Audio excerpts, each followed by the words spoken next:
서재에서 전하는 말씀을 맡은 호주 멜번의 남기영 목사입니다. 오늘은 그 12번째 말씀이 되겠습니다. 제가 전에 심우하던 교회에서는 한 달에 한 번씩 외부 사람들을 초청해서 그들이 하고 있는 선교사업이나 사회사업의 이야기를 듣고 토론하는 시간을 가졌습니다. 그때 초청했던 사람들 중에는 호텔이나 모텔에 성경책을 비치하는 기도원이라고 하는 선교단체 사람들도 있었는데, 그것이 인연이 되어 1년이면 서너 차례씩 내가 교회를 옮긴 후에도 계속 편지를 보내왔습니다. 그 편지의 내용은 간단했습니다.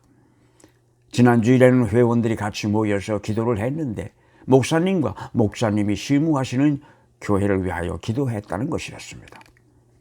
그리고 그 밑에는 기도회에 참석했던 사람들의 자필 서명이 쭉 담겨 있었습니다.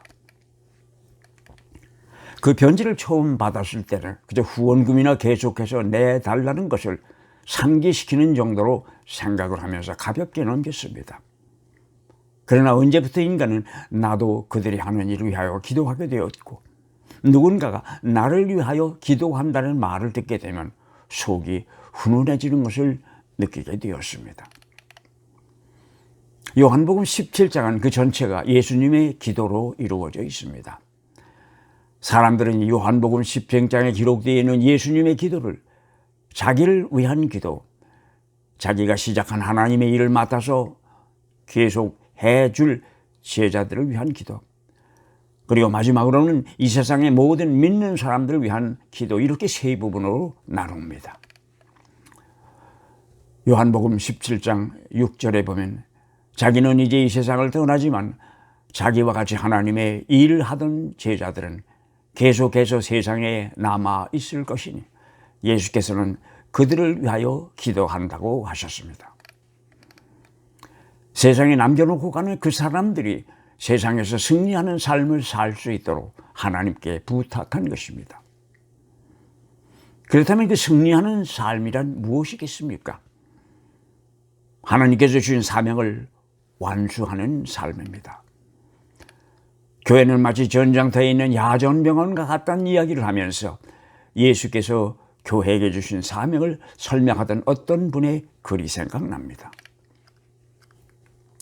세상에서 부상당한 사람들이 쉽게 찾아서 들어올 수 있는 곳, 그래서 그들을 끌어안아줄 수 있는 곳, 그리고는 사랑해주고 아픈 곳을 치유해서 다시 세상으로 돌아갈 수 있게 하는 곳, 그런 것이 그는 교회라고 했습니다. 부상당한 병사들을 치유하고 돌보기 위하여 야전병원은 전장터에 있어야 하고, 야전병원은 그럴 수밖에 없다고 그는 이야기했습니다. 야전병원이 멀리 후방에 있다면 포탄은 피할 수 있어 안전할지는 몰라도 그런 병원은 더 이상 야전병원이라고 할 수가 없을 것입니다. 어떤 사람들은 종교와 사회는 엄격히 분리되어야 한다고 생각을 하면서 교회 현실 참여를 탐탁지 않게 생각하는 사람도 있습니다. 믿는 사람들의 궁극적인 목표가 세상을 하나님의 뜻에 따라 변화시키는 운동에 참여하는 것이라고 한다면 교회는 야전병원일 수밖에 없을 것입니다. 예수께서도 자기의 제자들을 위하여 기도하면서 그들을 세상에서 빼내어 안전한 곳에 있게 해달라고 기도하셨다는 이야기는 성경책 어디에서도 찾아볼 수는 없습니다. 우리가 살다 보면 즐겁고 기쁜 일만 있을 수는 없는 것이 세상의 이치입니다. 그래서 때로는 고통스럽고 슬프고 아파서 하나님을 부르짖게 됩니다. 예수께서도 십자가에 그 참기 어려웠던 고통 속에서 하나님을 찾으시면서 어찌하여 하나님께서는 자기를 버리셨느냐고 울부짖었다고 하지 않습니까?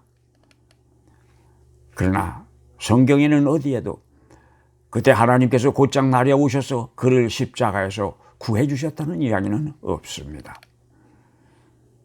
그렇다면 하나님께서는 그때 어디에 계셨으며 왜 자기의 아들이라고 까리하게 인정한 예수를 돕지 않으셨느냐고 사람들은 자꾸만 이야기한다지만 어느 신학자의 말처럼 그때 하나님께서는 그 십자가에서 그와 함께 고통을 받으셨다는 말 외에는 그때의 상황을 설명할 방도가 없습니다. 그러니 내가 이기기 힘든 고통이나 슬픈 가운데서 하나님께 울부짖는다면 하나님께서는 나와 함께 그 어려움을 이기시는 분이라는 이야기입니다. 그리고 그것이 우리의 기도이기도 합니다. 때로 사회의 가치관과 내가 생각하는 것 사이에 너무나 큰 간격을 느낄 때가 되면 깊은 산속으로라도 혼자 도망치고 싶은 충동을 느낄 때가 있습니다. 그러나 그럴 때마다 주께서는 독야청청을 꿈꿀 것이 아니라 누룩이 되어 세상을 변화시키는 것이 믿는 사람들에게 주어진 사명이라는 말씀을 하시는 것 같다는 생각이 들어서 고개를 숙이고는 합니다. 그래서 예수께서는 세상의 소금이니 세상의 빛이니 하는 이야기를 하셨을 것입니다. 그렇다면 어떻게 해요? 아무리 믿는 사람이라고 하더라도 세상과 떨어져서 살 수는 없습니다. 세상과 타협을 하면 쉬울 것 같다. 그렇게 하는 사람들도 종종 있지만 그렇게 되면 결국은 세상에 흡수되어 달콤한 맛에 예수의 마음을 잊어버리고 말 것입니다.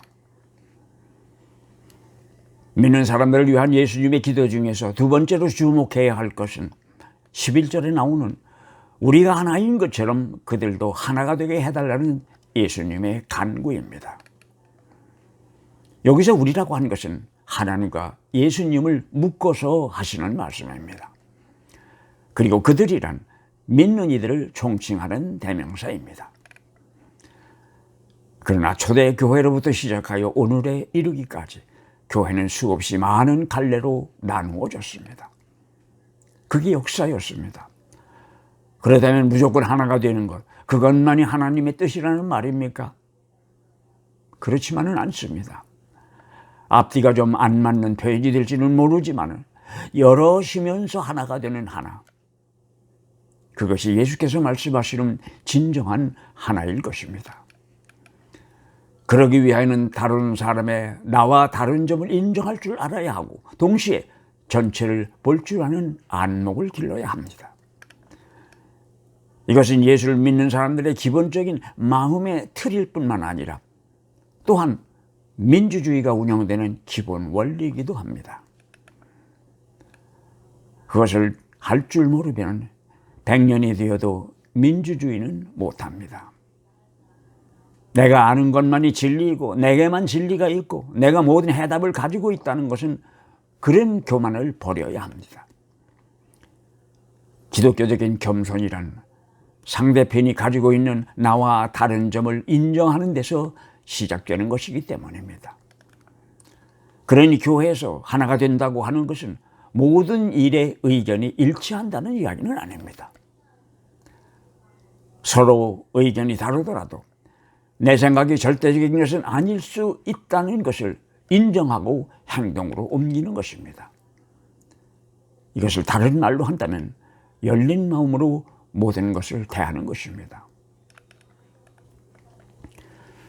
교회에서 열심히 봉사하다 보면 해가 지날수록 서로의 의견 차이 때문에 생기게 되는 아픔을 경험하게 됩니다. 교회에서 미련한 사람들은 자기와 다른 생각을 이겨보겠다는 생각으로 파당을 만드는 사람들도 있습니다. 그것을 좋은 말로는 정치적이라고도 합니다. 교회에서 그런 정치는 동물입니다. 예수님의 방법으로 진정한 하나가 되는 방법은 귀를 열어놓고 기도하는 것입니다. 그런데 많은 사람들은 기도란 그저 눈과 귀는 닫은 채 입만 열어놓고 하는 것으로 잘못하는 것 같습니다. 교회에서 어떤 결정을 할 때 명심해야 할 또 한 가지가 있다면 지금까지 그랬으니 앞으로도 그래야 한다는 막연한 생각입니다. 이것은 열린 마음에 반대되는 생각입니다.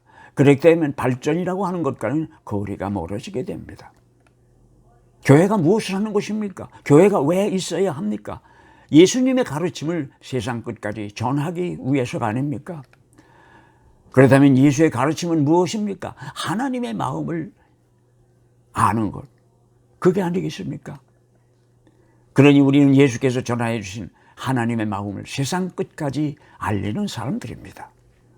그것이 바로 우리가, 그리고 교회가 받은 사명입니다. 그러니 교회인 우리는 세상에서 지치고 상처받은 사람들을 치료해서 다시 사회로 돌려보내는 야전병원일 수밖에 없습니다. 그리고 그 일을 충성되게 해 나가기 위하여는 거기 포성이 들리는 곳에 있어야 할 것입니다. 여러분의 평안한 한 주가 되시기를 기도하겠습니다. 다음 주일 저녁 6시에, 8시에 다시 뵙겠습니다. 감사합니다.